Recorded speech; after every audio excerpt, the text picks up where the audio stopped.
They don't want you knowing this information, but it's there for those who are willing to spend the time to dig it up. Listen to the suits and ties, and you will get distracted. Take the time to know what's happening, and you will uncover the details that most people simply cannot even process. The vast majority of the public are too busy keeping up with the Kardashians, unfortunately, and that's why you came here for the truth. So let me unveil that for you. I've got some interesting information. They don't want you to know it. They stop you from knowing it simply because it's too heavy. A lot of people can't handle it. They read this information and they back away and they say, no, thank you. I don't want to know what's going on. But it's pretty important, I would have to say, because it affects you, it affects your livelihood, your family, and so on. So today we're going to get into two aspects. We're going to talk about the financial aspect, the economic aspect, simply because these two interconnect. And what I have seen right now is truly troublesome. When we look at the financial side,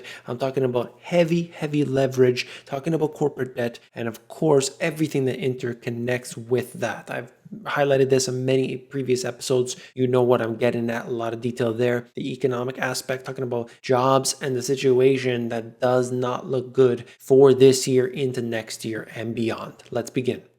Furloughs started temporary, but they're becoming permanent. The most glaring example of cost cutting is the temporary job, quote unquote, furloughs, in many cases morphing into permanent layoffs. They give you several examples in here, but I just want to use this to start off the video because this is the case. They told you it was temporary, they told you they wouldn't have to do it, but eventually they did. Because at the beginning, this was just 1 month, this was just 2 weeks. Don't worry, we're going to be able to take care of it. And then you had to go on for 2 months and 3 months, and then there was other places that were closing down a second time. And you know what the economic impact of this has. There's no doubt about it. And so the government tried to fill that in by paying people this money, by extending the benefits, by trying to do every method possible to make the money flow. We saw the amount of money that they were printing, we saw the deficits, we saw the debt increasing, and you know what happened. This right here cannot be fixed,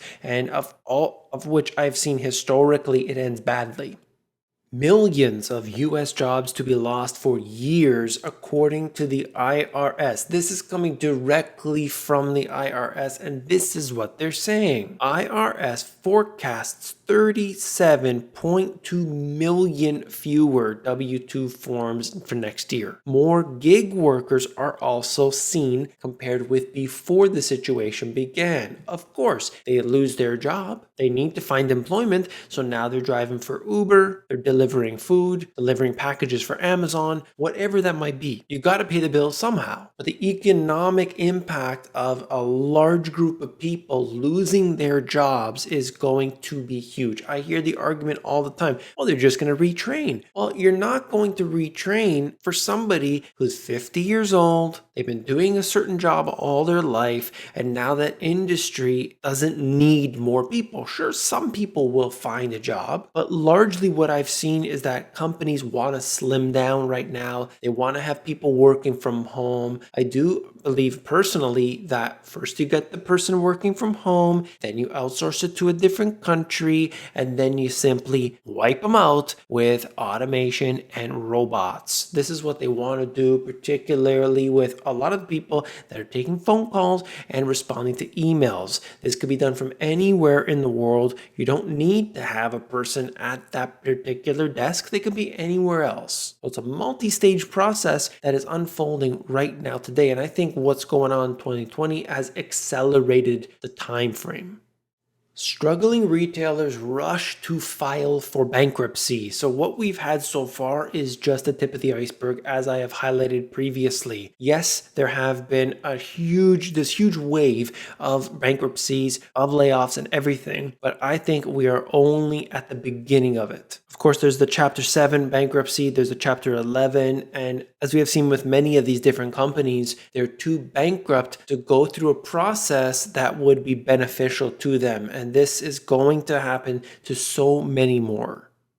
I'm going to highlight this multiple times throughout the video here, but check this out. Out of Bloomberg, corporate America is choking on debt and imperiling the recovery. Leverage ratios have never been higher for US companies. Talking about the amount of debt that companies have today is truly excessive. Many companies will have to divert even more cash to repaying these obligations at the same time that their profits sink, leaving them with less to spend on expanding payrolls or upgrading facilities in the months ahead. Check this out at the bottom here. In a sign of just how pronounced the borrowing overhang has become, the average junk-rated company had debt levels relative to earnings that were so high in the middle of the year that they almost would have tripped the do not touch alerts from banking regulators a few years ago. Those warnings back then only applied to a handful of borrowers. Had regulators not opted to drop these warnings, they could today apply to far more. Understand what happened. They had these breakers that should have been tripped, and they simply said, turn the switch off. No need to use that anymore. There is a warning flag that is supposed to be going off, and they simply said, don't worry about it. We don't need to be concerned. What about the EPA saying the air is safe to breathe? You remember that one? Do you trust all of these different institutions, whether it's public or private? People are so swindled, and this right here shows you why they're not panicking, they're not worried, but when you look into the actual data, it is shocking. It is truly shocking to see how dangerous this happens. During the financial crisis, after it was all over, everybody was such a genius. Oh yeah, well, we saw that coming. Very few people saw that coming, a handful of people. And today, everyone's such a genius, pretending that they knew what was going on. They were making money off of it, and then they lost a hell of a lot of that as the markets fell. No, it didn't work out as they planned, and this is part of it because they turned off those breakers, they turned off those switches that were supposed to be there to protect the assets of regular people, and everything got mixed up in it, and it's truly unfortunate.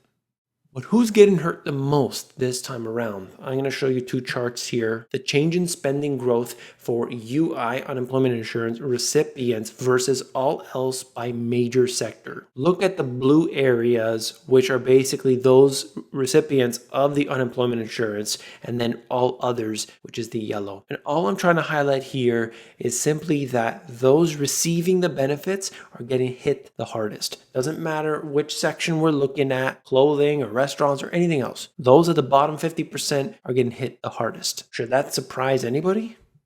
The change in total card spending growth for UI recipients versus all others. Take a look at this. Less than 50 grand, that number shows approximately minus 12%. This data is year over year to give us an example of what the change has been, and it's not good for those people, particularly who are receiving the benefits. So the people who need it the most are the people getting hurt the hardest. Seems pretty obvious, but it shows you how many individuals are being affected by what we are seeing today. Composition of unemployment benefits, it breaks it down here, and that $600 per week benefit is major. That's the gray area if we're looking at the chart on the left-hand side. Now suddenly that goes away. It's going to affect so many people's lives. Look at the standard benefits, 1.6%. And now that $600 per week, 5.2%, it disappears. That's going to hit home. And so we know all that information. So you would think for a second that they would be putting extra protections in place, that they would be there to protect the saver, that they would protect the borrower, that they would protect everybody down the line. But that's not happening at all. Not at all. Check this out. The US government is hammering home the message to Wall Street banks that it's okay to dial up risk when lending to companies. The government is loosening its reins after companies have been on a decade-long borrowing spree, fueled in part by interest rates that have been close to zero. Outstanding loans to highly indebted companies, known as leverage loans, have grown about, check this out, 70% to nearly $1 trillion since the end of 2007. Junk bonds outstanding have more than doubled over that time. Debt has been growing far faster than the US economy, which is about a third bigger than at the end of 2007, according to the GDP. This is very dangerous, but do you think they're going to stop it from happening? No, they're going to expand that bubble until it pops. This is what they did last time. This is what they did the time before. They will never deflate a bubble. They always tell you that they're increasing interest rates and that's going to slow it down and it's predictable and so on. Absolutely not. The central bank always acts too slow, too late. It's every single time because they don't want to be in that position